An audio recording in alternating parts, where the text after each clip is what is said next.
صباح الخير. الصوت كان فيه مشكلة فعلا، يبدو ان المايك كان فيه حاجة وصلحته. كنا بنتكلم على ايه كده سريعا؟ موضوع على قد فلوسه.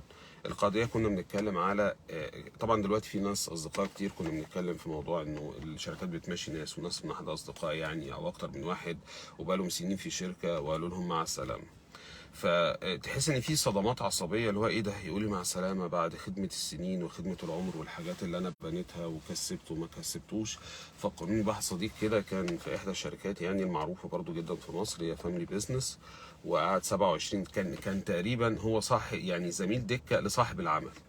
وبعد 27 سنه وبنى له براند في مصر معروفه جدا، وبعدها جه قال له كان مرتبه تقريبا ربع ولا تلت اللي بيتقبض في السوق. لما قال له انا عايز ازود مرتب، قال له المية منك بجنيه والباب يفوت جمل. وكانت صدمه عاطفيه رهيبه جدا. طيب ايه اللي بيحصل بقى سريعا كده في القصه دي؟ خلينا نتكلم في 3 محاور رئيسيه. اول محور، ما تشتغلش موظف. يعني ايه ما تشتغلش موظف؟ ما تشتغلش في حيز ذهني اللي انت موظف. ليه؟ رقم واحد، ما له علاقه بالقصه اللي احنا حكيناها. اوعى تفتكر اللي انت لما بتبني لحد ان انت بتتملك البيزنس بتاعه. انت دلوقتي في حته الارض دي مش بتاعتك، بتاعت فلان، وفلان قال لك تعالى ابنيها لي. لما بتدخل تبني الارض، بنيت احسن فيلا، احسن بيت، احسن شقه في العالم. معنى كده ان في اوضه واحده، في سلم واحد، في بلاطه واحده بتاعتك؟ مفيش. انت لا تمتلك شيء. فخليك مدرك ده، وخليك مدرك ان هو في يوم وليله هقول لك والله بقول لك ايه، مش عاجبني شغلك، تبقى لك 20 سنه معايا مع السلامه. هل هو راجل ظالم؟ لا. لا. قولا واحدا. انا اللي عيشت نفسي في حيز ذهني ان انا ابن الشركه. لا، حضرتك مش ابن الشركه. احنا مش رايحين نتبسط، احنا رايحين نشتغل، ناكل عيش، نرضي ضميرنا، ناكل عيال، لا اكثر ولا اقل. مش رايحين نتبسط. انا هربط ده دلوقتي بريسك مانجمنت، هربط ده بالبيئه الداخليه. احنا بنتكلم في البيئه اللي احنا عايشين فيها، عايزين نفهمها، وبعد كده نحدد اهدافنا، وبعد كده نقيم المخاطر، وبعدين ناخد القرارات بتاعتنا. فالطلعه الاولانيه دي اول دايمنشن فيها بنظبط بس الدماغ حضرتك. ما فيش حاجه اسمها انا ابن الشركه، ما فيش حاجه اسمها كده. احدى شركات البترول، ايام ما كانت البترول يعني اهم من شركات التكنولوجي، دلوقتي صفحه فتكات فيسبوك قيمتها السوقيه اعلى من شلمبرجير مثلا. واحدى شركات البترول في 2007 براجعها ولقيت الراجل بيقول لي انا ابن الشركه، انا بقالي 20 سنه انا ابن الشركه. حلو. لما جيت اراجع بقى السياسات والاجراءات والحاجات الحلوه دي، لقيت ان هو عنده اند اوف سيرفيس او مكافاه نهايه خدمه 5 مليون جنيه. اكيد طبعا هكون ابن الشركه، امال هكون ابن مين طبعا؟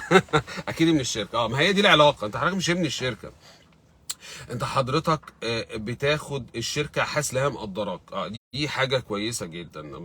الشركه بتدي لك بينيفيتس، الشركه منتظر نهايه خدمه مش عارف قد كده، وهتربي عيالك وتجيب لهم مش عارف شو او الكلام الحلو ده. هنا من الشركه. لكن ما تبقاش رايح تسيت الاكسبكتيشن، ده مش موجود كتير في العالم كله يعني. ابن الشركه دي شتيمه فعلا. ما تبقاش رايح تسيت اكسبكتيشن، رايح تتبسط. لا، حضرتك رايح تاكل عيش، ورايح تشتغل وتجتهد، مش رايح ترغي. اه دي قضيه. فما تبنيش في ارض غيرك وبعد كده تتصدم لما يقولك ميرسي جدا اطلع بره بالذوق او بقله ذوق. اوعى تتصدم، مش بتاعتك. عمرك ما بتبان جدا في شركات الفاميلي بيزنس لما بيكون استاذ محفوظ اللي هو محفوظ افندي. بس محفوظ افندي ده كان كويس. صاحب الشركه نفسه اللي هو عبد الغفور البرعي اللي هو الجيل الاول، كان معاه حاج محفوظ افندي. فمحفوظ افندي لما طلعوا كل الشركات الفاميلي بيزنس، بتلاقي دايما الناس كده ابتدت من الصفر مع الراجل اللي هو الايه. هم بقى عندهم يقين ان الشركه دي بتاعتهم، اللي هو محفوظ افندي اللي هم موجودين عندنا هنا. هو عنده يقين الشركه، ولما بياخد حاجات وبيسمسر حاجات من ورا الشركه، هو يقينا مش شايف جواه ان هو بيعمل حاجه غلط او بياخد حاجه مش من حقه خالص.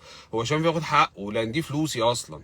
ولما ابن صاحب الشركه الجيل التاني يطلع، هو بيبقى شايفه ايه، ما هو ده حبيبي ده اللي مربيه، واللي ده حبيبي. روح يا ابني، تعالى يا ابني. حتى لو بقى رئيس تنفيذي بتاع الشركه الجيل التاني والراجل الكبير مات، هو ماسك تفاصيل في ايده وعمال بياخد منها فلوس اعتقادا منه ان هذه الشركه بتاعته، وده من حقه اللي انا بنيته.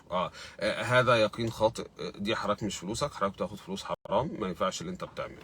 ده قضيه، ده حيز ذهني اهو. في حيز ذهني تاني ان الناس بتوع ورك ستيشن في ورك ستيشن بتاعها ما بتطلعش براها، ولا تعمل عندها علاقات، ولا بتحضر ايفنتات، ولا بتتذاكر، ولا بتجتهد. وبعد كده يقول لك يا اصل الراجل ما بيدفعش فعلى قد فلوسهم. خليك على يقين برضه ان على قد فلوسهم دي انت اكتر حد بتتاذي منها. لان على قد فلوسهم يعني ايه؟ يعني مش هشتغل، مش هجتهد، مش هنفع، مش هصلح حاجه، مش هطور من حاجه. على قد فلوسهم وانا هطور له هو ايه؟ طب خليك على يقين ان انت بتضر لنفسك لكن دماغك بتصدي. ففي احتمالين، اما الراجل ده في يوم من الايام ضميره الميت ده هيصحى مثلا لو هو ظلمك يعني في المرتب، فبالتالي مش هيبص لك. ولو ما صحاش حتى او صحى بس هو مش هيبص لك، لان انت خلاص انت بقيت بلا قيمه بصراحه شديد. طب عايز تطلع بره دور على شغل، دماغك صدت برضه، لان انت ما بتطورش من نفسك، انت دماغك صدت بقالك سنتين ثلاثه على قد فلوسهم، فعلى قد فلوسهم مش عارف تطلع اصلا. طب ده حيز ذهني، لازم تطلع بره، اطلع بره الورك ستيشن. كان في احدى الشركات او المؤسسات يعني كان عندهم كول سنتر من ضمن الانشطه اللي عندهم، من كتر ما البتاع كبير يعني. فانا كنت قاعد في ميتنج روم كبيره كده ومعانا شباب التيم، فاحنا قاعدين، انا قاعد بقول لهم مكان مثلا السي او، تخيلوا انهم قاعدين هنا، اوضه الميتنج روم الكبيره دي كانت على الشمال كده. فايه قلت لهم تخيل واحد جاي كده بيشتغل في الكول سنتر، جاي معدي، فقالوا تعالى يا ابني بقول لك ايه، هو انتوا المدير بتاعك مش شايفه؟ انتوا ايه الاخبار التارجت بتاعكم الشهر ده، واخبار السوق ايه، واخبار الدنيا ايه عندكم؟ قال يا باشا انا مالي، انا راجل ايجنت. قالوا بس خلاص ما في ايه، فمسانيش في الكلام ده يعني. فقال طب اتكل على الله. راح جوه قعد يتريق على السي او مع اصحابه ان هم بيسالوه على ايه، على التارجت والفيجن والميشن والكلام الحلو ده. بعدها جه واحد تاني برضو ايجنت نفس السن كده، تعالى يا ابن حبيبي اقول لك ايه، انتوا عملتوا ايه؟ مش لاقي المدير بتاعك. قال له فين التارجت بتاعي اكس، انا محقق 70%، التارجت بتاعنا على مستوى الاداره، انا لسه قاعد مع مدير امبارح حتى كنت بساله، واول امبارح كنت في ايفنت ومش عارف لقينا فيه سولوشن ايه، ولقينا مين نزل الماركت، وخلي بالكم والدنيا حلوه الدنيا وحشه، وبعدها راح ماشي. طب الاولاني كان اللي هو مش عارف اي حاجه ده، كان بيجيب التارجت بتاعه 120%، والتاني كان بيجيب التارجت بتاعه 70%. لما سي او يجي يراقي مين؟ يراقي ابو 70%. ايه ده؟ عكس اللي احنا بنقوله في السوشيال ميديا. ومش، لا مش شرط على فكره خالص، يعني مش شرط. ايه ده؟ مش بالشطاره اللي في الخبره الفنيه لا خالص والله خالص.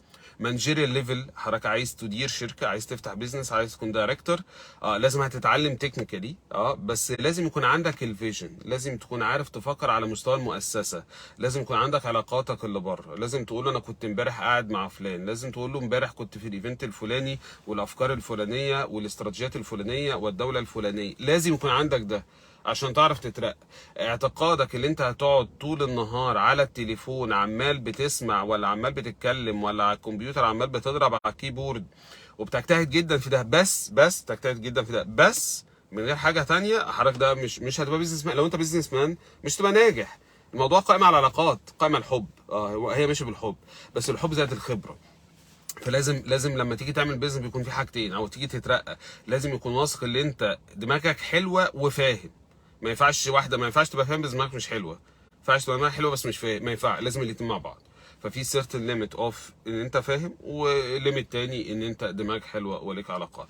وبضرب مثال فيها في برضه نفس الموضوع، ان انت بقول ايه لا قدر الله يعني، واحد مثلا ايه كراش من بيته ولا بيته ولع، هو ما يعرفش اي حته في المنطقه دي اللي هي ايه المجال بتاعه اللي هو شغال فيه، العلاقات بتاعته، ما يعرفش اي حته في المنطقه. طب لما بيته يولع على قدر الله، ما حدش اي حد يعرف، كله يبص من البلكونه ويقوم داخل تاني.